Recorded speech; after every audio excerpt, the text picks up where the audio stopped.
It's the first transfer rater of 2021, for me at least. And so rather than rate it today, Janusz, what we're going to do is ask you if these transfer rumours make sense. So the first one that we've got for you is Gigio Donnarumma to leave AC Milan.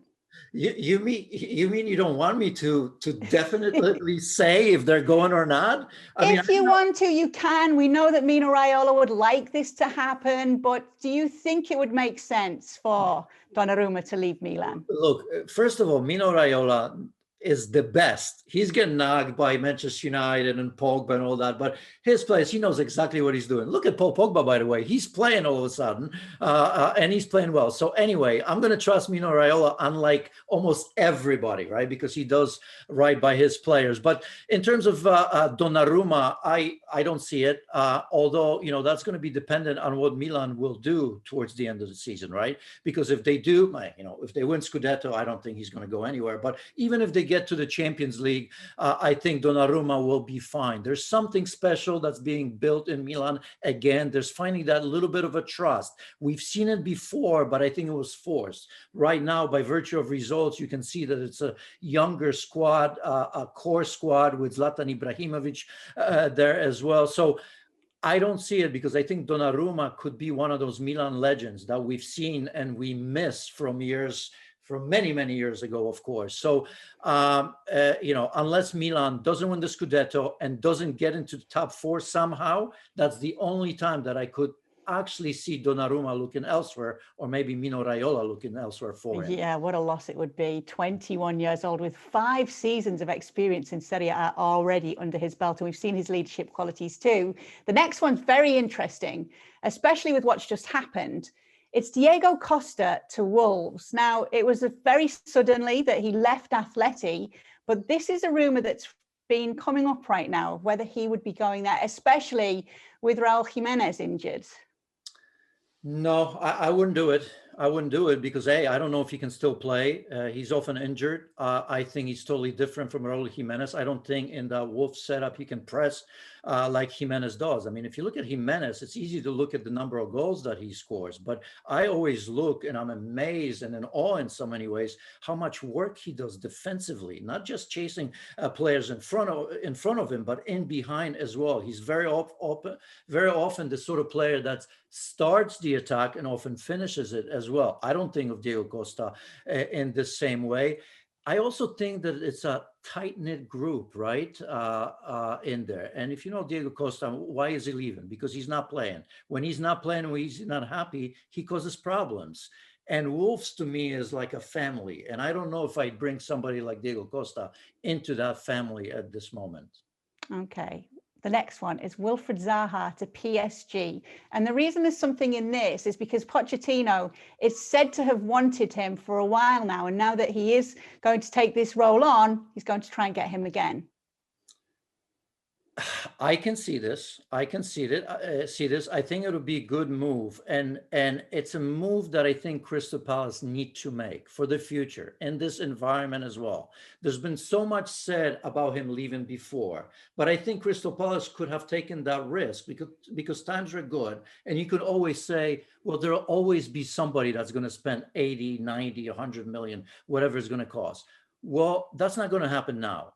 Do Crystal Palace need him? Absolutely. But they're probably a win or two away from being safe again, right? I mean, if you look at the table right now, I would say there will be, but a couple wins away. January is a long month.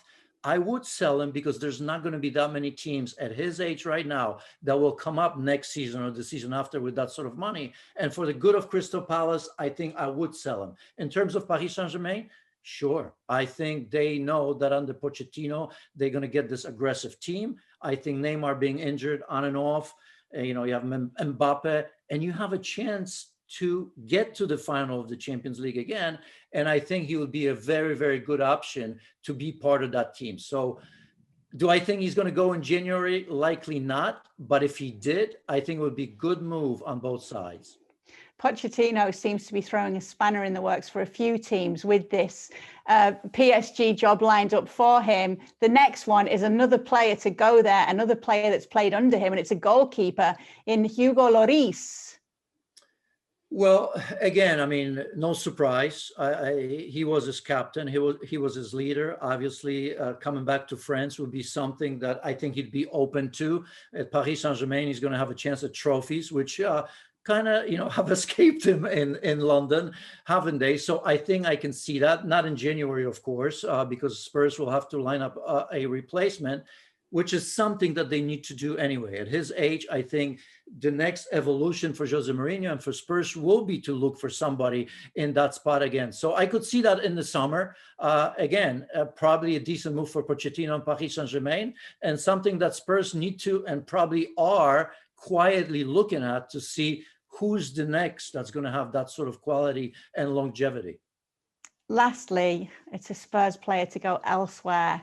Harry Kane to Manchester City. The rumour is that it would happen in the summer if it is to happen, but the rumour is that Man City have got their eyes firmly fixed on the striker.